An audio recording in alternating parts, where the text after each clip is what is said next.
Greetings, I am Tom Earl. On this week's episode, we talk faith, change, and owning your power with Goddess Adina. Check it out.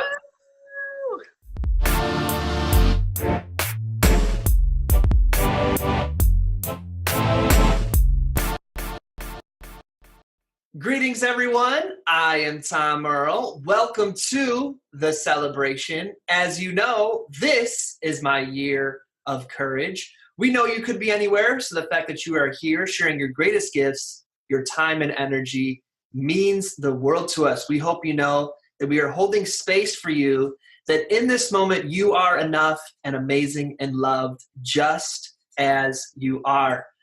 This week, I have an amazing and brilliant and multi-talented guest. She goes by the name of Goddess Adina. How's it going? I'm doing well. Thank you so much for having me. Thank you all of you for watching and being a part of this space. We're so excited. Yes, agreed. Do you mind if I read your wonderful bio and intro to the good folks out there? I would love it. Thank you so much. Definitely. Goddess Adina is an author, performance artist, yoga therapist, and healer. She also serves as a business and marketing consultant. In 2013, Adina graduated with her MBA with a concentration in entrepreneurship and was ready to start that uphill battle in the corporate ladder. Fortunately, it took less than a year to discover her misery and reignite her passion for writing, performing, and being free. Thus, the epic beginning of what is now known as Goddess Adina. Her mission is to hold a space so sacred that all that enter it find themselves busting self wide open to see a whole new array of possibilities.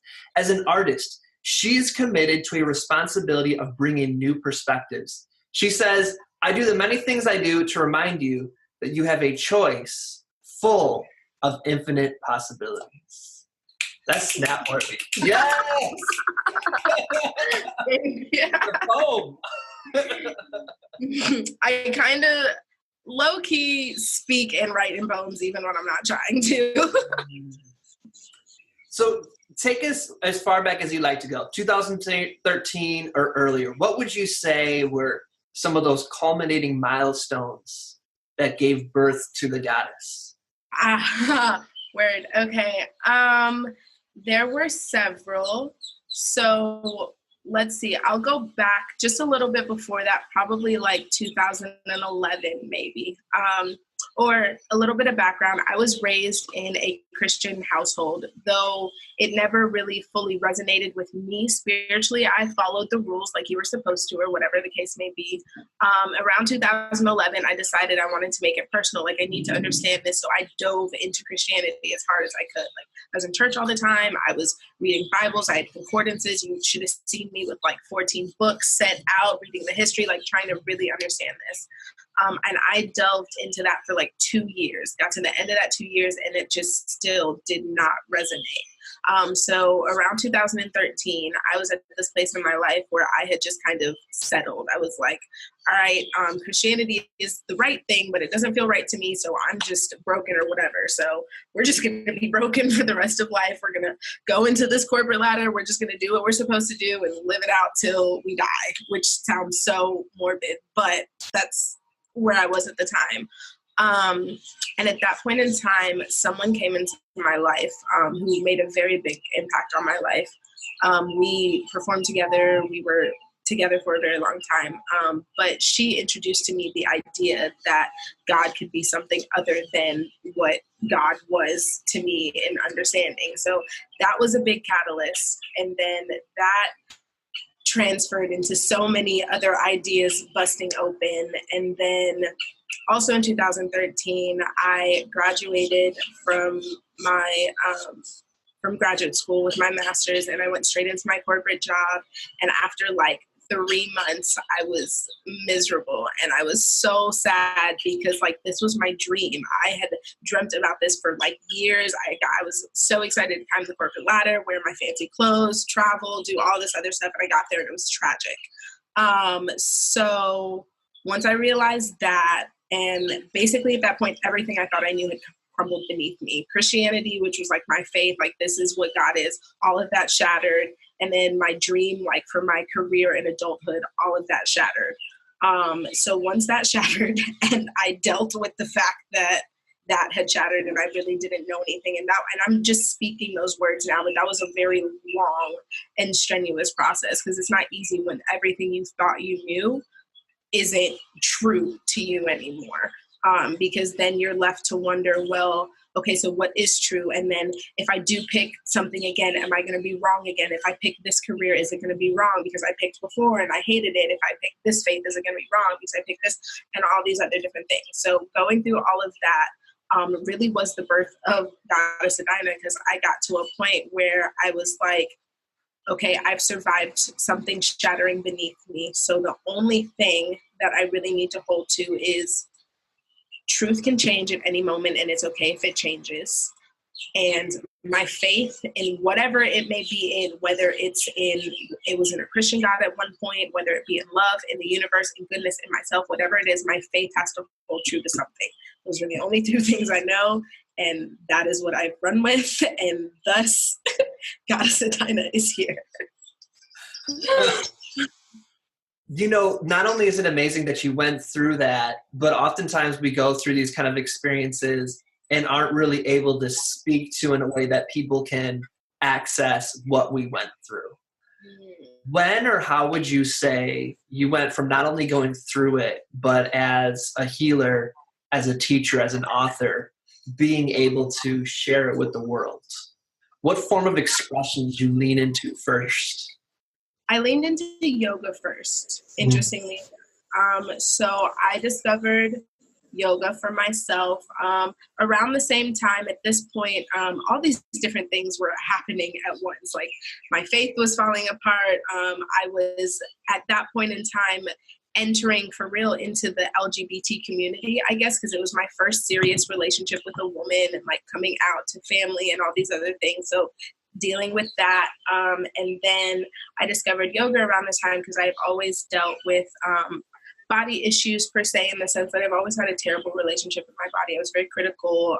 I was harmful to it in the sense that I would kind of like boy with food, like eat a whole bunch, then not, and then make my weight go up and down and all this crazy stuff, or over exercising, which is a thing.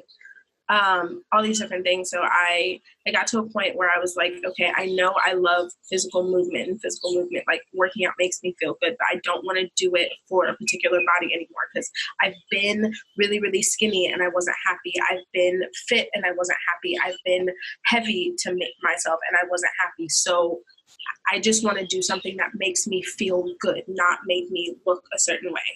So that's when I discovered yoga. And then I started sharing my yoga practice online, on Instagram and Facebook and stuff like that. And from there, I think is when I started to really publicly and in a like socially aware type of way try to share with people, okay, I've gotten to this side of this and this is what I know. I've gotten to this side of this and this is what I know. I've always, my entire life, been a helper. I've been the friend that people come to for advice, or the one that has the wisdom, or so on and so forth.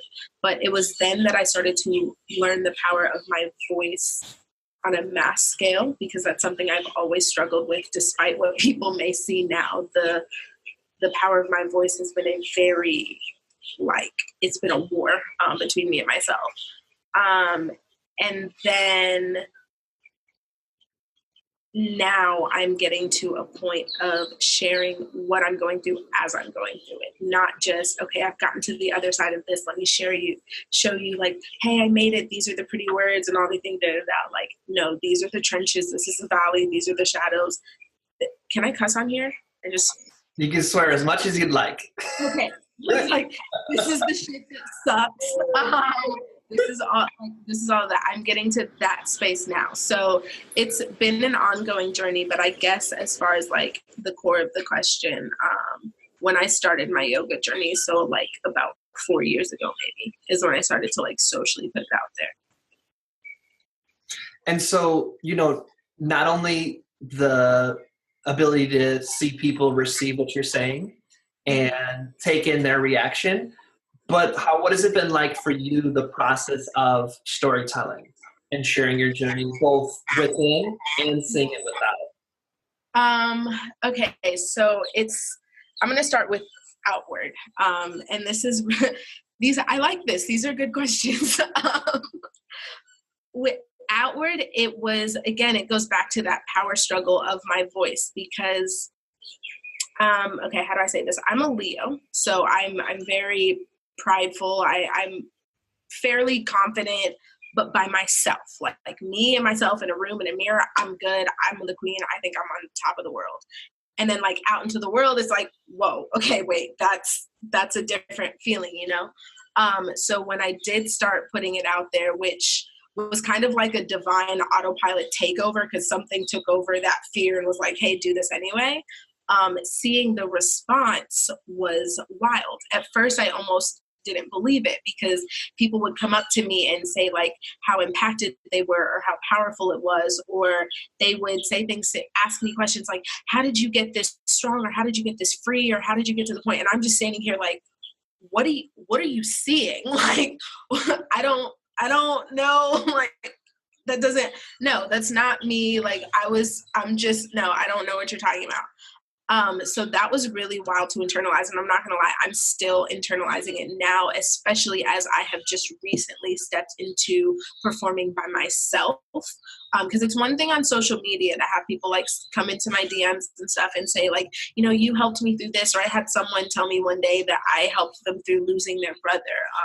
I had someone tell me that her and her daughter watch my videos because she's teaching her about body awareness and freedom and nudity, like all those things. But like to have someone come up to me in person and say like your words or your movement or that track or whatever like impacted them was like, whoa, like that's really hard to internalize. And I'm still learning to internalize that now, especially as I'm stepping into being on stages by myself and it's just me that people are looking at. And then as far as the storyline within myself, it's making me let go of this power struggle I'm trying, I guess, to create between me and the power of my voice and just accept it. Because every time I see it or I experience it, whether that's someone saying something to me or someone or a reaction from an audience or whatever, it's a natural reaction to question it or to fight it or whatever. And I'm learning to let that go and just accept it as be and accept that power so that I can use it bigger and bigger and bigger. Because as long as I stop fighting it, then there's nothing in the way, you know? And at that point, then I have no idea who it can touch or who needs it or what needs it. Or I've also learned to stop questioning that, like questioning how I say it or what comes out or whatever, how I say it or where it comes out or what performance or what I post. It was meant for something or someone at a specific time. So learning to stop questioning that is, I think, what and the power struggle is what the internal storyline is about. I think all of us are on that journey of releasing the self-judgment and yes, indeed. Indeed. Embracing that when something comes through, trusting that it's meant to. Mm-hmm. I appreciate that. This is deep. Thank you. So you had briefly mentioned a mom and her daughter messaging you, and they were going through, you know, loving their bodies and how you were posting things about like the woman's body and stuff like that. I wanted to give you space to talk about, you know, what it means for you, because oftentimes women are put in boxes of, oh, this is only for male consumption and the male gaze. So what it means to you to do that on social media.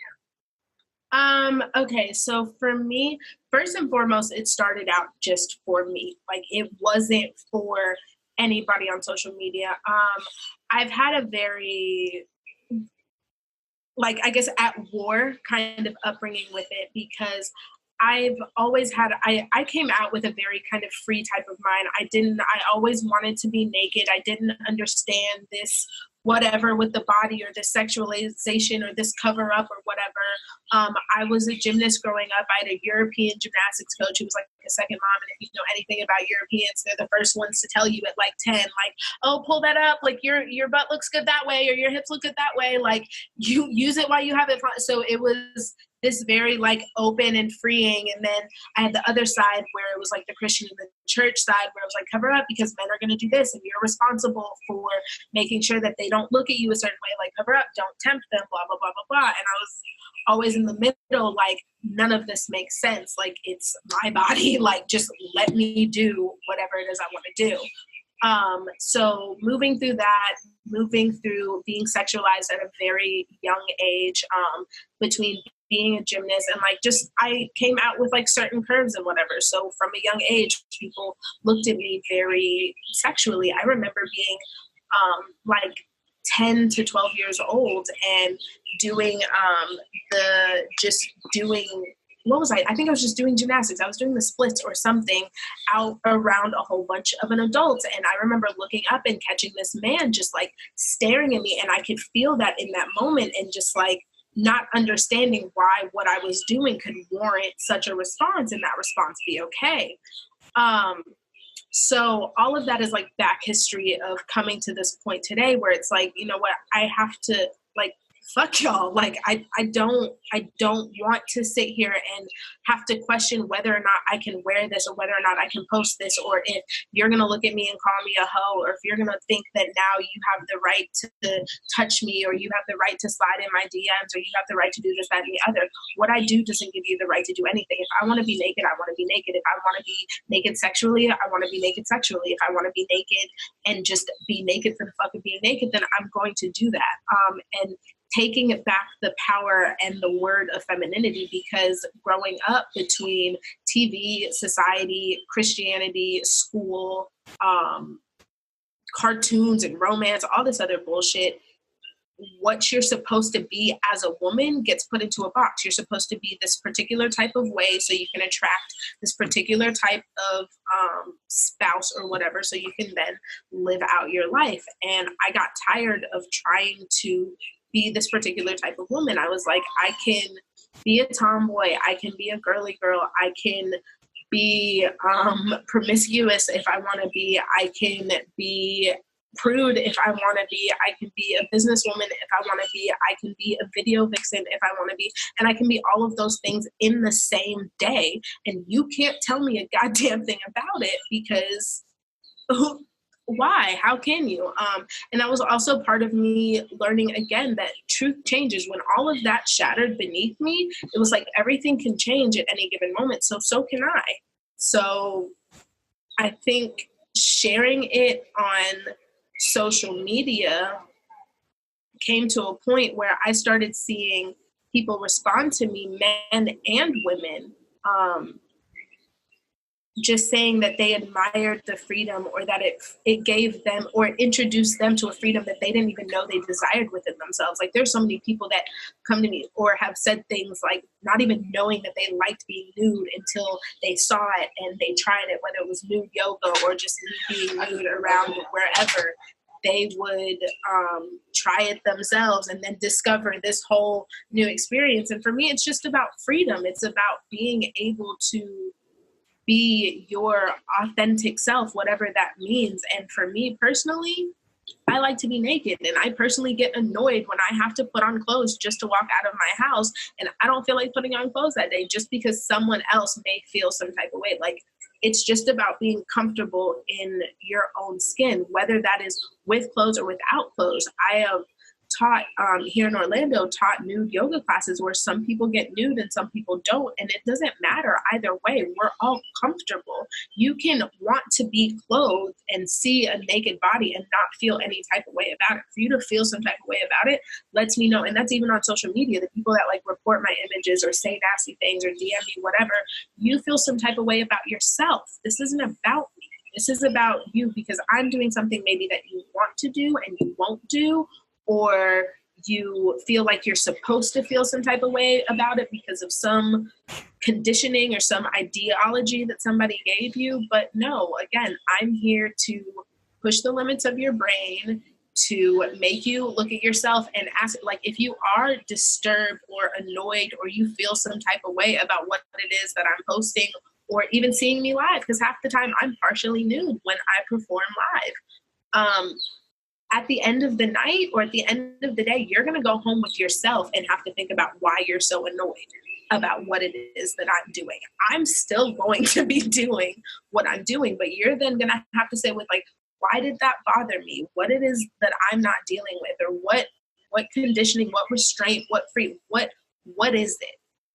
So yeah, I think I went through a long rabbit hole there, maybe away from the question, but that's where the rabbit hole ends. No, you answered it amazingly. And as you were sharing, I was thinking it makes sense why a mother would want their daughter to have used one of their role models. To be, that was like the sweetest thing I think anyone's ever said to me. Because as you were talking about, young women, especially young women of color, are sexualized at a very young age. Yeah. And to have someone like yourself, how you broke down that it is wrong and it's not your fault and it's not about them. I mean, it's not about you, it's about them. And your story of reclaiming your power.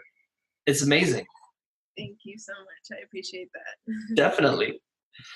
So one word that's come up throughout this interview is truth, and how truth can be flexible and you can grow with truth. Mm-hmm. So for you, knowing that it's flexible, but at this moment of time we're standing in, if I was to ask you the prompt, one thing or some things I know to be true are, what would be your response? Okay, so the things that I definitely know, like for a fact to be true. Faith is a real thing. I don't care what your faith is in. I don't care if your faith is in Jesus, in Buddha, in Gandhi, in yourself, in a snake, in your pet rabbit, in your mom. I don't care what your faith is in. The power of faith is a real thing because we don't understand the power of our minds. I have seen people that are Christian. I have seen people that are atheists or claim to be atheists because they still have faith in something. I have seen people that have been of all different types of religions. I've seen people religionless create an entire miraculous life, damn near a heaven on earth, all from the power of faith. And I've watched this across the board. And if I learned anything from learning or being a student, historians or people that study religions across the board always say, look for the common thread. Look for the things that's the same. In historical text, they say, look for the things that are the same no matter who's writing it. Like this person over here said the same thing that this person over here said. There's no way that they could have contacted each other. So if I see all of this in people through different religions, and what I know to be true is faith is real. And at any point of my life, when I exercise faith, I've had faith in Jesus for very long. And that has served me well and gotten me things and showed me manifesting power. I've had faith in nothing. There was a point in time where I was like, all of this is wrong. There's nothing, there's no powers, and that is what my faith was in, the fact that there was nothing, and that served me and showed me a certain manifestation. And now my faith is in the power of faith itself, and that is showing me a certain manifestation. So if I say anything to be true, it is faith is real. And then the second thing is, as cliche as it is, change is the only constant, just like that entire thing. Like my faith has changed as to what it's in. But in every single change, there's an anchor to that. So those would be my two things. Faith is real and change is the only constant. Two follow-up questions off that. First is, what for you is the difference between faith and religion? I'll let you answer that. Then I'll answer the other question, because that's a big one. Word. Okay. So the difference for me between faith and religion, I think, is similar to like the difference between spirituality and religion for people. I personally don't subscribe to a religion of any sort. For me in particular, religion is a confinement. I read somewhere in a book, I believe it says belief is a self-confining theory. Anytime that I decide that I believe something to be true, I have now confined any type of knowledge I have to make that true. So if I decide that I believe sugar is good for me, any knowledge that I get I'm going to cipher through this belief and make it match this belief. So for me, that's what religion is. It's something that's going to confine me to a particular set of rules, which for me doesn't work. Some people need a particular set of rules. That's the way that their faith is set up. That is the way that they need to manifest this life, and that's beautiful. For me, that's not the case. So spirituality, on the other side of that, for me, is the freedom, which within that freedom comes responsibility, because now I don't have anything to say, it was the fault of this, or I can blame it on this, or I can grab to this. It's all, okay, well, I made this decision, or I let my faith slip here, or I didn't write this. Like, it all comes back to me. So there's a balance to it, but that's what the difference is. My faith is my responsibility. It is my brain power. It is me taking the control of my life, in the sense that though there are things that are meant to be, the goodness is only meant to be if I can make it be, if I'm prepared for it to be, if I work for it to be, so on and so forth. And to me, it also doesn't come down to a set of rules, or I have to be a certain way for all of these things to manifest. It is a intuition. It is a connection within myself, with the universe, with God, as I define it on any given day or any given hour, which can change. It is about feeling into that and allowing that to guide me, allowing the power of my mind, allowing my intuition, allowing my feeling, I guess, to guide my thoughts, to guide, and then trusting myself. That's really what it comes back to. I guess my faith comes back to trusting myself. And that's the difference between religion and faith for me. Religion teaches me to trust something outside of me, and my faith teaches me to trust myself, teaches me to trust my own decisions. It teaches me that, and even when I mess up, because there are times in all of this where I have made the wrong decisions, where I've put my faith in the wrong place, where I've been too arrogant, where I've been selfish, where I've been hateful, where I've been all these things, but I had to sit and look at that and deal with that and work through that. And I have earned now the right to trust myself, to trust my intuition, to trust my decisions, because I have undone the conditioning that was put on me to guide me in the wrong direction, or I have gotten in tune enough to know when this feeling isn't really my intuition, or this feeling isn't really divine. This feeling is egotistical or human, or maybe not human, but egotistical or negative, or whatever the case may be. Unproductive is what I'll say, because there's a time and a place for everything, positive and negative. So yeah. I keep going through rabbit holes. You have good questions. I mean, I was just thinking on the tail end of that, I'm asking you questions where I'm putting you on the spot, that you have an amazing brilliance to be able to, on the spot, process it and out loud think. And it's great. Like, you have a really good gift for it. Thank you. I appreciate that. It feels like I'm rambling while I'm doing it, but I'm just trying to put all of the pieces together so it makes sense. It's great. I know. I was like, I feel like everybody just went, when you said, the religion can be the trust outside of yourself. Faith is the trust in yourself. I was like, ooh. And, myself, I have a religion. I'm Muslim. And so I think for somebody who even does have a religion, that when you become religious, strict, and you strip the faith and the spirituality, that's when you have dogma. But religion should serve you in your faith and spirituality of trusting yourself. So in that regard, I would say religion is a tool, or that's what it should be. It's a tool to your faith, but I feel like people make it their faith. Yes. And that's where things can waters get murky. And that's what creates the wars and the kicking family members out. Because if you crack this trust I have, like, my whole foundation's going to crumble, and there's no room for that. Change is constant.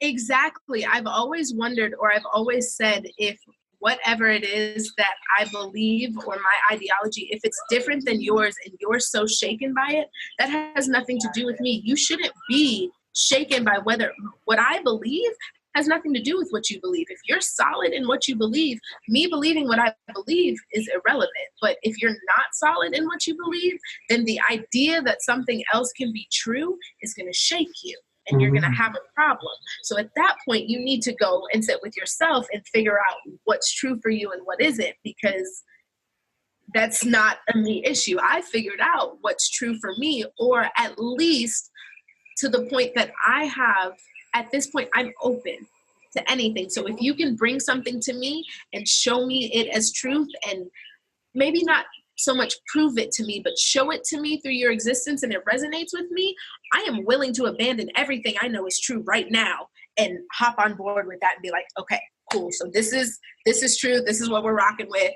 Like, whatever. But until then, this is my truth and I'm going to stay here. But I'm not rocked either way, whether your truth is your truth and I agree with it, it resonates and I hop on board, or your truth isn't my truth and I float on by like, oh, okay, cool. That was a nice little view, like on to the next.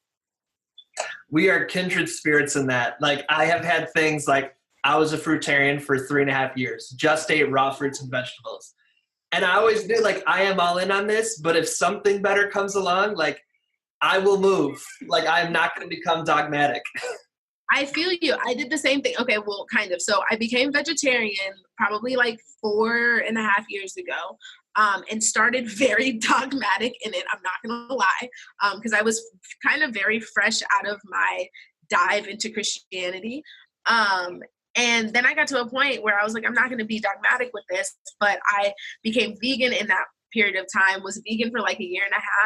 And then I don't even remember what happened. Like, I think I wanted coffee or something with cheese on it or something. There was just a day and I ate something and I like didn't die. And I was like, you know what?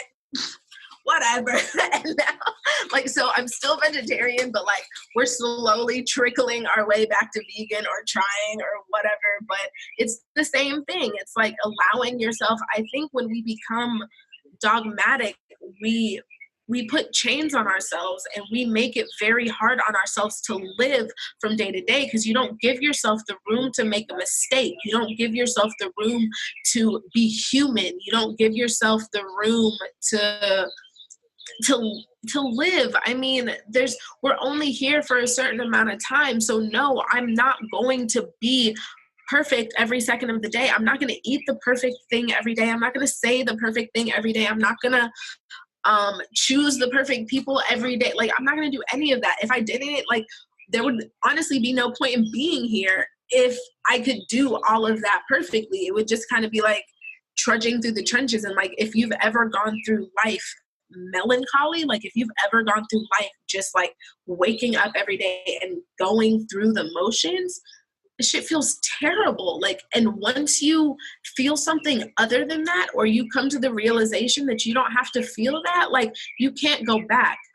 I've never used this analogy in an interview. I've only ever used this in personal conversations with people because I feel like it's so morbid and dramatic, but we're here. So when so going back to this whole trudging through life thing, like I was at this point in my life, back in like 2012, 2013, whatever, where I was exactly that. I was just waking up every day, trudging through life, like basically waiting to die, as morbid as it sounds. And I always liken it to being a cancer patient who has accepted, like, all right, I have cancer. There's nothing anybody can do about it. At some point, I'm going to die. Like, let me just walk this out and do my due diligence. Or like a prisoner with a life sentence, like, or death row or something like that. Like, let me just, I've made my peace. Let me just do my due diligence. And then someone comes in or something or some sign or whatever and is like, hey, there's this little thing, like this experimental drug that you could try, or like maybe you can do this one more appeal. And you're like,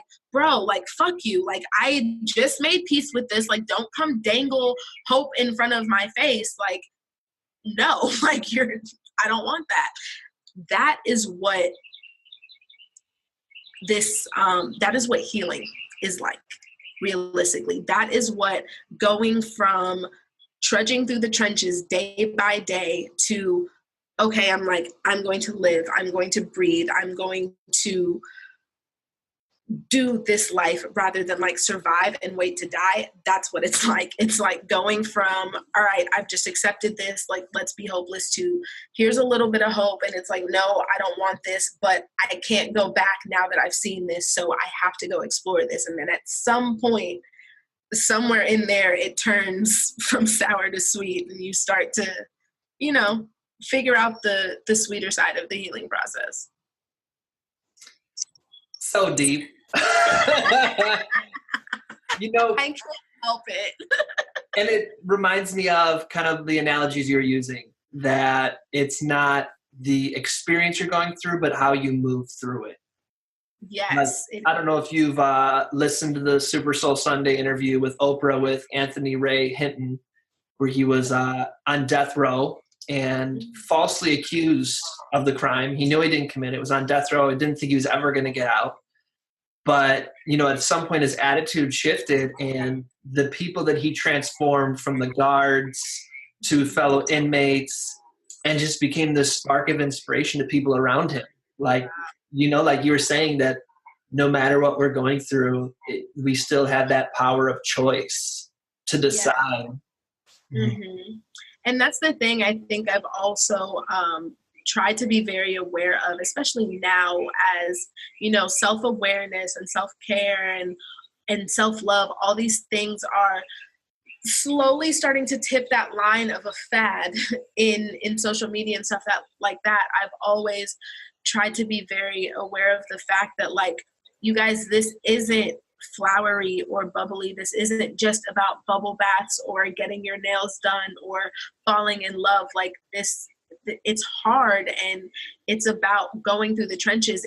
And these people that you see that are like your self-love gurus or your yogis or your celebrities or whatever, they have their days where they wake up and they don't know what the fuck they're doing, or depression hits or anxiety hits. It's just about moving through those moments. It's about the emotional intelligence to understand that, okay, just because I'm feeling this feeling or having this thought, this isn't the end all be all.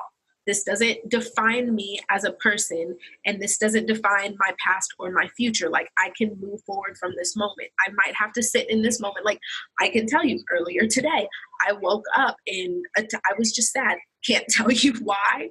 To this moment, don't really know what it is, and just had to sit with that for a couple of hours and be sad and cry and try to do whatever it is that I could do in a given moment to move through it. And that's why I'm my cat keeps jumping in the window. That's why I'm looking up there. But that's why I'm personally grateful for the entrepreneurial life that I lead, because I have the space to do things like that, to wake up and be like, okay, I can for a moment kind of stop everything and just be here and sit with this emotion and work through this. But I also, as a yoga therapist, work with people all the time that like have 9-to-5s or have like own businesses where they have like meeting or things where it's not that way, how to wake up and deal with that as you're moving through a day, how to sit with that emotion and be honest and communicate it and take it task by task, moment by moment, breath by breath, so on and so forth. So it is about moving through the moment and understanding, again, that change is constant. Like, this moment will change no matter what.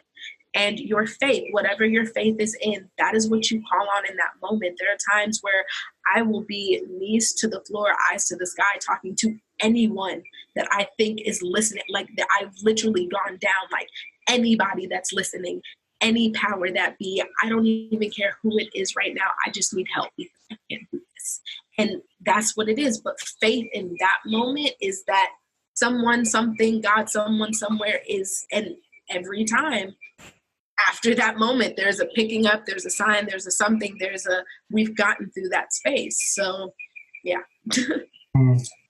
That brings me back to the second question I wanted to ask you, since you brought it back to faith. You had mentioned that, you know, change is constant, but there's certain anchors that help you move through that change. What are those anchors in your life? Okay, so first and foremost for me, my anchor is always love. Oops, sorry, I just hit the table. My anchor is always love. I have been a lover since I came out of the womb I was the affectionate child, overly affectionate. I was always around children. I have been in relationships my entire life from very young. Like I have just always been a lover, and long relationships and committed relationships at that.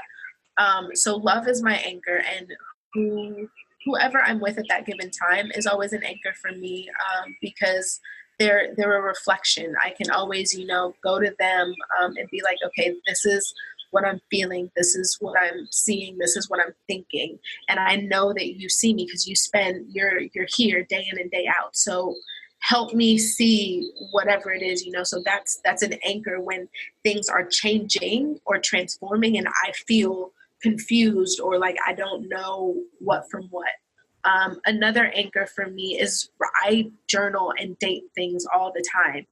So I'll go back through journals and read things that I've written and remember. It's like, okay, do you remember when you wrote this and it manifested this way, this much time later? Or remember when you were feeling like this? Or going back to even days where I was feeling great, and I'll write notes to myself like, remember this feeling, and you were empowered, and like you have this, and you are light, you can do all these things about it. So I'll go back and read those. So that's definitely an anchor as things change. And then prayer and like meditation and yoga in whatever form that it happens, whether that just means me doing a handstand in the moment of anxiety where I can't get my thoughts to stop and I'm being like overly critical, or I'm making something super simple extremely complex. Like I'll just stop everything I'm doing and go into a handstand and just kind of get lost for a second and let my thoughts calm down or let them stop, and then be like, okay, when I come down, okay, now what can I pinpoint? Where can I go? So on and so forth. So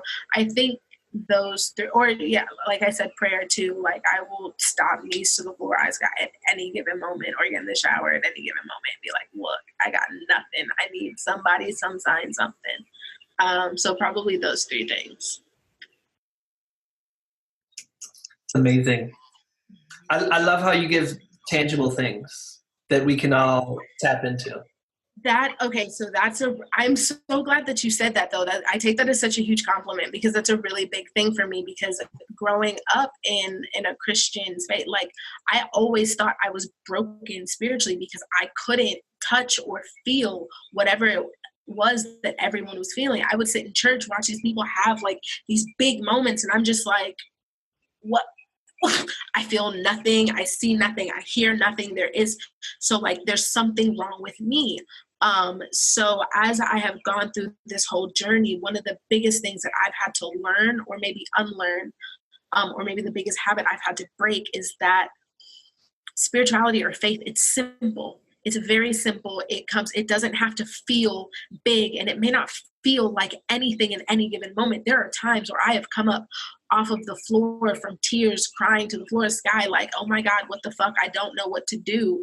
And I stand up and I don't necessarily feel any better or any different, or there wasn't some big sign in the sky or some phone call or some big feeling inside my heart. It was just like tears stopped long enough for me to stand up, complete one task, and then move task to task, moment to moment. And that was the answer to my prayer in that moment, and being grateful for that simplicity. So I always try to make it tangible, because I don't want anyone to feel like what I felt like all the way up into my 20s, which was, I'll never be able to touch this. Spirituality just isn't a thing for me. I'm broken. And then even coming from a religious standpoint, having to battle the fact that like, I'm going to hell because like, if I can't grasp this, then like, that's what I'm damned to. So I always try to make it tangible and simple, because I have to do that to myself, because I'm breaking the habit of, it has to be this big thing. And if it's not this big thing, then it's not real. And it's like, no, I take it back to, in that regard, think of like magicians or like people that try to trick you or manipulate you. They always have these big, fancy, whatever. There's always all these bells and whistles to distract you. But if someone's telling you the truth, if even going back to churches, if there's a preacher that's telling you the truth, he's up there by himself, speaking directly to you, not moving around, not doing a lot. If there's a lot, there's all these. So I always come back to that. And it's like, okay, if that's my anchor, that's my truth, then I settle into these simple moments. And it's like, okay, this is practical. This makes sense. this consequence or this decision leads to this consequence. All right, logic, like simple, practical. I can do this. As well said. I appreciate that. So you might have heard me say at the beginning that this is my year of courage. Yes, which I loved, by the way. It's kind of mine too. And that's what I'd like to jump into is, the reason I'm doing it is because I like to hear what courage looks like for people. So maybe if you could share what courage is for you or why it's your year of courage, anything on that you'd like to speak on. Okay. So what courage looks like for me, or to me, I guess. Courage looks like to me, it's an authenticity. I don't really care what this looks like or how you feel about it. And when I say I don't care, not in a disrespectful manner or not in a way that like hurts or does anything to anyone else, but just in a way that like, this is me and this is who I am and it's not hurting anyone else. So like, I'm going to be me. That takes a particular, not even a particular, an enormous size of courage, especially in the society that we live in, especially as millennials and younger, and maybe not even younger, because the millennials having kids now, we're raising them a little differently, but we were taught to be a certain way. A kid is a certain way, and then you follow this certain path. An adult is a certain way, and all these different things. So courage to me is being able to exist outside of that. And that doesn't mean that you don't do some of those things. There are some people that grow up and you are meant to be an adult the way that it was laid out in front of you. And that's beautiful and that's perfect. But the courage to be you in that. I love seeing people wear whatever it is that they want to wear. I love seeing people be as sexual or non-sexual as they want to be. I love Amber Rose does a slut walk that I absolutely love because I think that it's important, especially as women, to take back the power of sexuality. That is a power that we have, that everybody has, that has been very restrained in different ways in our society. For women, it has been limited and chained. And for men, it has been distorted and manipulated. But in both ways, it is a power that has been just shitted on, basically. So finding a freedom in that is like enormous courage to me. And then as far as it being my personal year of courage, this is the year that I really,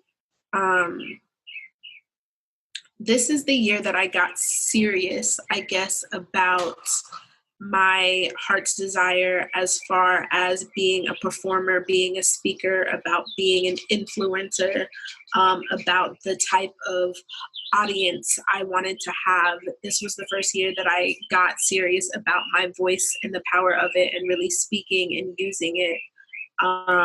And this is the year that I also stopped being concerned about being over-sexualized. Like I said earlier, from a young age, I spent a lot of my life trying to walk this line between, okay, this is what I want to do. And this is who I want to be, and oh, you're going to sexualize me. But then at the same time, like parts of me, I'm walking this line of womanhood or what a woman's supposed to be like. So parts of me I'm supposed to be sexualized to capture this partner or whatever. So it was a shit show, as you can imagine, between, okay, they're going to over-sexualize me, but okay, this is how I want to be and this is what I want to look. Okay, but this is where the sexualization lies and this is how I'm supposed to say blah, blah, blah, blah, blah. So letting all of that go and being like, you know what, fuck it, whether you're going to sexualize me or not, whether you're going to accept me or not, whether you're going to call me a hoe or not, whether you're going to send me your disgusting dick pics or not, like, fuck all of it. I'm going to be, and I'm going to figure it out along the way. And to be honest, I'm still figuring it out. I don't know fully what that freedom and that courage means to me, because every day it means something different. Some days it means being confident enough to post some like sexy, flirty little picture that I took and wonder, like, and inside my head, I'm battling, okay, well, are people going to think I'm doing this for attention? Are people going to think that I'm just being a slut? Are people going to think that, or are people going to resonate with it? Are they going to see like the freedom and the expression that I'm really like, this is just what makes me feel, like all of these different things. So courage in that moment is a fuck all these thoughts post, or maybe in some days it's like, save it. Maybe I'll post it another day, or I'll find, like, it varies. And I think courage is also being honest in that, being honest in your insecurity, or being honest in your days or your moments where you're not as courageous. I can be honest about the fact that some days I care entirely too much what people think, or I think too hard about what I post on social media or a caption. And half of that is me understanding that I have a particular influence. Like, there are people that have told me they've quit their jobs because of me.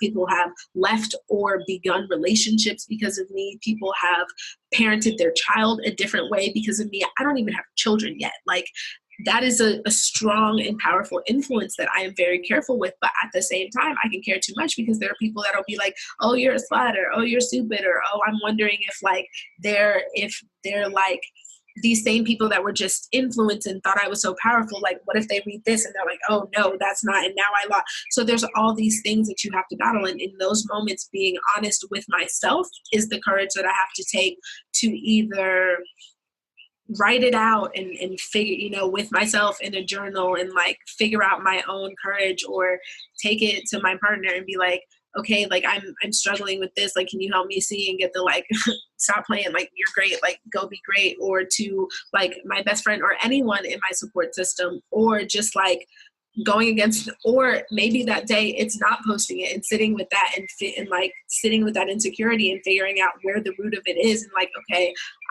I'm afraid to post this because this happened here and it goes back to this moment. How can I unroot that and deal with that feeling? So yeah, another rabbit hole. I just want to thank you not only for this answer, but all the answers, the true, vulnerable, authentic, honest self-reflection that you've been able to walk through live here with us, and, share your truth and your faith and your changes and your discoveries and aha moments. And just like this last answer, the process that we don't get to see, the behind the scenes, what really goes on when somebody posts. Yes. And I know we're walking away with a lot of value, and we're borrowing some of your courage and putting it in our heart and getting to use it. So I appreciate that. I'm glad. That is what a lot of it is for. A lot of it is for the courage to be seen and grasped. Everything to me in life, that is another thing, going back to your question, like a few things that I would say, these are like my core truths, is everything is a reflection. So I am always trying to reflect, I guess, for lack of better words, authenticity. So people may see themselves, whether they need to see their brokenness and know that it's okay, or they need to see brilliance and know that it's okay.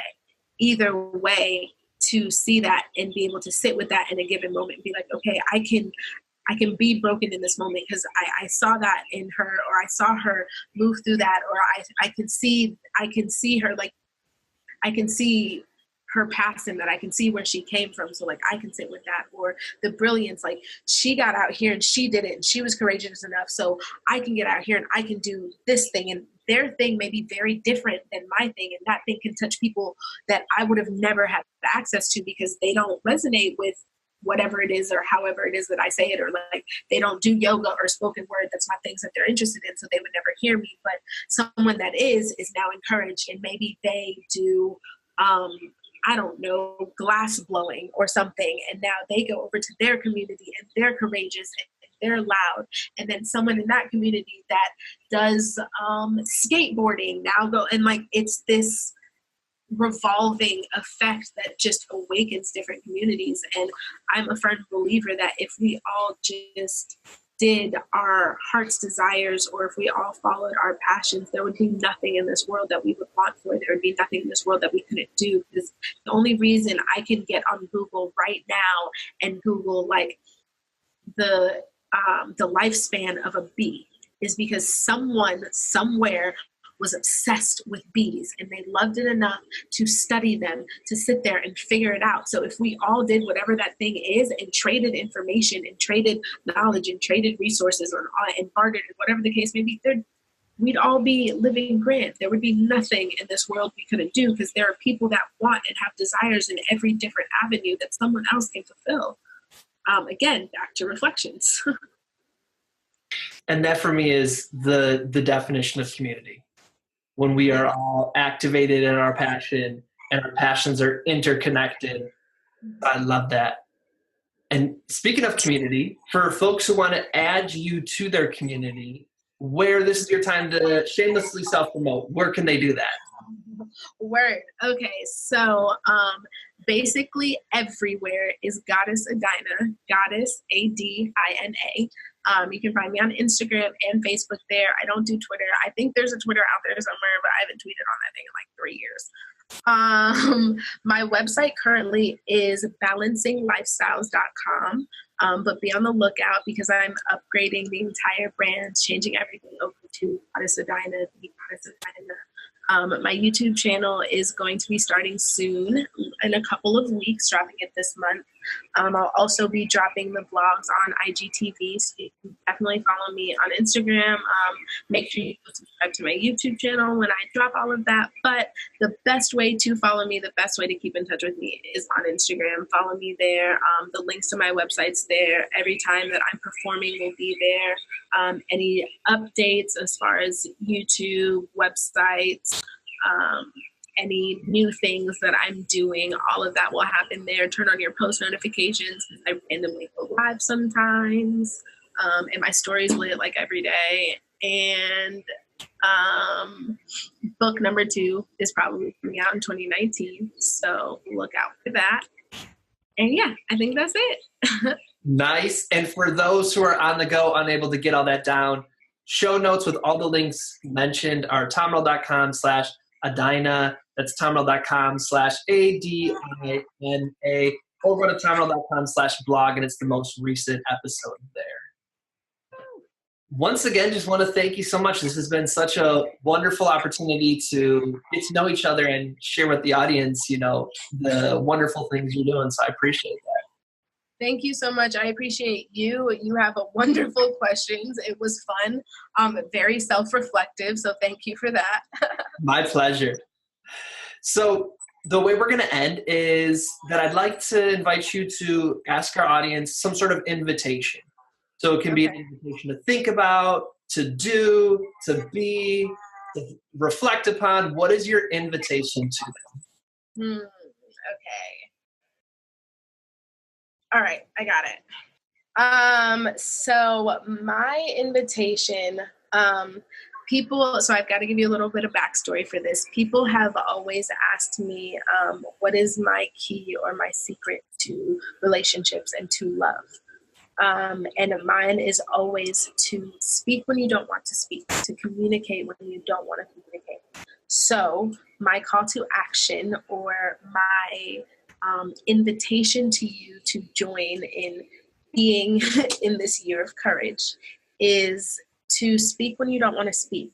The next time that you want to clam up and shut down, or not share your truth, or not share your vulnerability because it's too ugly or too violent or too scary or too whatever, I invite you to speak, or write, or share. I invite you to get it out in some way, shape, or form. And when I tell you, this invitation is not one that comes lightly, it comes with weight, because in doing so and breaking that open, there may be moments where it comes out wrong. There have been many moments in this journey where I have had outbursts, where I have, my words have cut like glass and like bullets. But in those moments, that's where faith and grace comes in, because I was graced in that moment, and that truth and that vulnerability led me to learning how to do it in a safer and more sacred and more loving way. So, invitation, call to action, be courageous and be gentle as you do this. When you don't want to speak, and give the honesty and the truths that you don't think. Yes, indeed. Well said. Thank you once again. I really appreciate it. Thank you so much. I really, really enjoyed being on here with you guys. It's my pleasure and our pleasure. And to all those listening, as always, we're wishing you peace and blessings. Thank you. Oh, one more thing. I'd love to continue the conversation. Feel free to join me at tomearl.com/join. Subscribe below, or let's connect on social media. Tom Earl Artist. Thanks again for watching.